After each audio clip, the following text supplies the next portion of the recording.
Hi everyone, welcome back to my channel. My name is Molly. I'm a mum here in the UK of 2 children. I have a 4-year-old biological daughter, and last year we brought home our gorgeous little boy through UK adoption.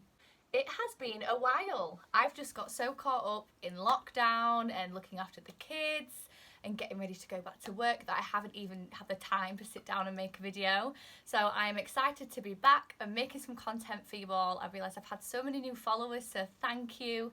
It's amazing to see so many people who are curious about adoption, thinking about starting the process, or who are currently on your journey waiting for your future little ones. Today's video is about self-care, and if you're in the adoption process or you've done a lot of research into the adoption process here in the UK, you'll have probably heard a lot about self-care, and that is because it is hugely important as an adoptive parent. It's important as a parent in general, but when you are parenting a child who has experienced trauma and neglect and loss, it is even more important to look after yourself. Self-care as an adopter is so important. You have to be emotionally fit to give your children all of you and not what is left of you. Adoption can be a really testing process.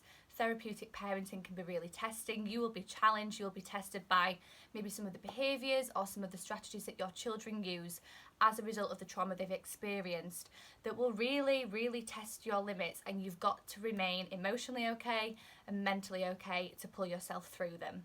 Self-care in a nutshell is doing something you enjoy. It's time for you, yourself, and only you. It's not with your children, it might be with a partner, might be with a friend, but it's literally something that you enjoy. It's about reflecting and it's about refocusing so that you are on your parenting game. Self-care can look different for everyone, and I'll go through what self-care looks like for me, but for me self-care starts right at the beginning of the adoption process. It does not just start when you become a parent.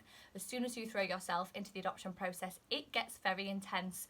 You learn a lot about upsetting things. You are reading children's profiles who have experienced some really difficult and challenging trauma or neglect and loss, and that can be really hard to process, especially the first time you're dealing with this information. So it's important that self-care really is thought about early on. Self-care is also really important because your social worker, when you're going through the adoption process, will ask you a lot about it.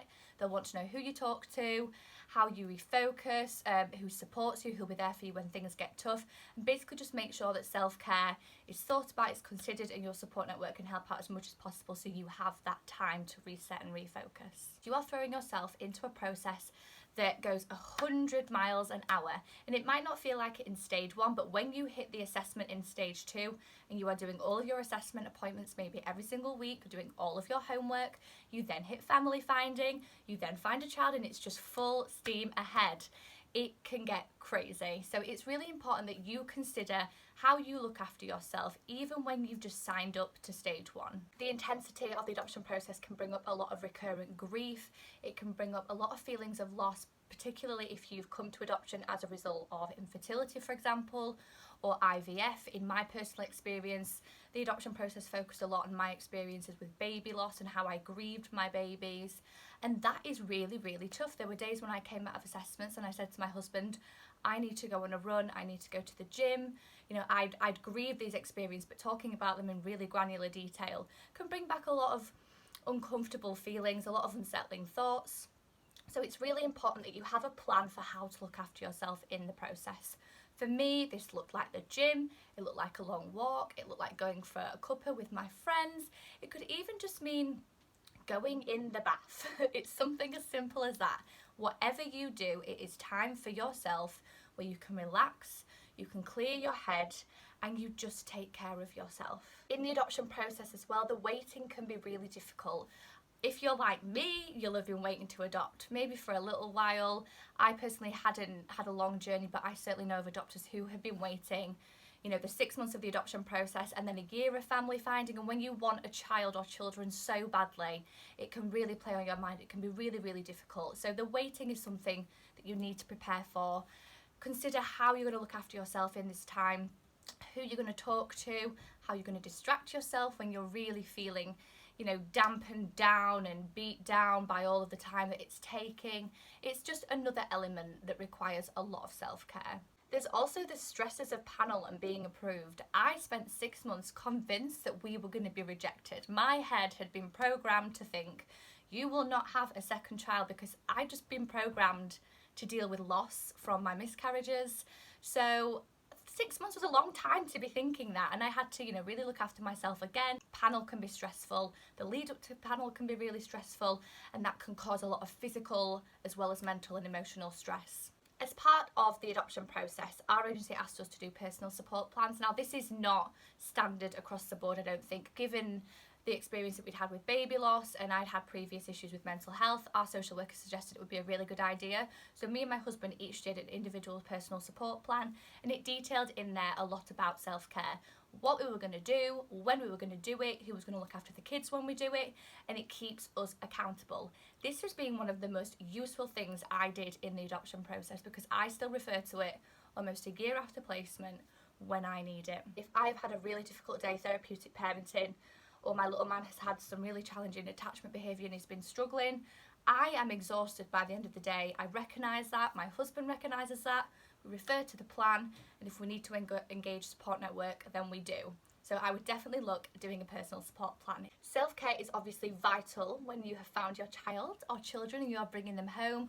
The craziness and the intensity and the whirlwind of post-placement, especially in the early days, can be really overwhelming. If you are a brand new parent especially, this is the first time as a parent and you are getting used to children settling in the home, you're getting used to their stories, you're getting to know them and they're getting to know you.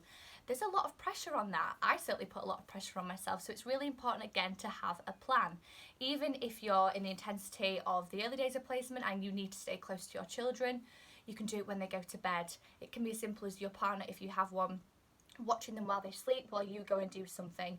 We did self-care post-placement from pretty much the day little man moved home. It may have started out as Netflix in the bath or reading a book in the bedroom alone, and then a couple of weeks later it progressed to me going out for tea with my friends, my husband going to play sports with his friends while the kids were in bed. And then, you know, you're not missing out on time with your children, but equally you're having that really, really crucial time for yourself. It's important that you are really self-aware of how you're feeling mentally and emotionally post-placement as well. There's always post-adoption support, and I do plan on doing a video about this when I've had a good amount of experience from it in a few months. And so if you're getting to a point where you realise that all of these self-care strategies that you are doing are not working, you can ask for support from your children's local authority within the first 3 years, and then from your local authority after those 3 years. They can provide things like counselling, they can provide things like therapy if that's going to help you with your relationship with your child, and then as a result of that you'll have more time for self-care. So that's definitely something to consider. Some of the things that have really impacted my self-care, for example, is the amount of empathy I have for my son in just how much he's lost, the amount of empathy I have for his birth family. That's something I really struggle to process and something that has really impacted my mental and emotional state. I've really had to implement some rigid self-care, weekly, even twice a week, just to make sure that I'm looking after myself and my mental health. And like I said, that can be the gym, it can be going to get my nails done, it can be going shopping, it can be anything that I enjoy. When my little man's attachment behaviour has been challenging and he's had a really, really tough day, as I said, that triggers a lot in me mentally and I'm exhausted emotionally. So again, I recognise that I need some time for self-care, and I then go and ask my husband or my support network to watch the kids for me. There's also the parental guilt. When my little man first moved home, I felt so guilty that I was not spending a lot of time with my daughter. And so again, self-care for me then actually looked like spending time with my daughter. It was that one-to-one time where we would just go to the park. It was in lockdown, so we couldn't do much, but we'd just do something outdoors. We'd play in the garden together. And for me, I needed that time to kind of diminish that guilt and just feel that connection with my daughter. And that was ultimately my self-care through that little phase. Journaling and self-care books really also help. This is something I haven't actually taken up within the adoption process, but it's something I started recently. I realised that I needed some goals. I needed to acknowledge the positives of my parenting and just value myself as a parent a little bit more. So I've now started journaling, and that's something that again is great for self-care throughout the process, getting your thoughts out of your head and onto paper. But again, everybody will treat self-care completely differently. What works for me might not work for you, and vice versa. Like I said at the beginning of this video, the aim of self-care is for you to be the best parent you can be. We need to be physically, mentally and emotionally at our best so that we can give our children everything they need. We can meet all of their needs, everything they need to support without us being exhausted and emotionally tired. It can lead to things like blocked care, for example, which is when you just stop being empathetic because you're just so emotionally high and exhausted and drained, and that is not what we want as therapeutic parents. We want to be able to respond therapeutically. We want to have the energy and the emotional energy to do that, and so self-care is so important, as you will have gathered from this entire video. I hope that has been helpful. I want to keep it quite short and sweet, but self-care will be something that your social worker explores with you, and your agency or your local authority can guide you on further. If you do have any questions, you can find me on Instagram at MollyMamaAdopt, or equally just put them in the comments below. I do check them, so I will get back to you soon, and please do subscribe to my channel for more adoption related content. Thanks for watching, guys. Bye.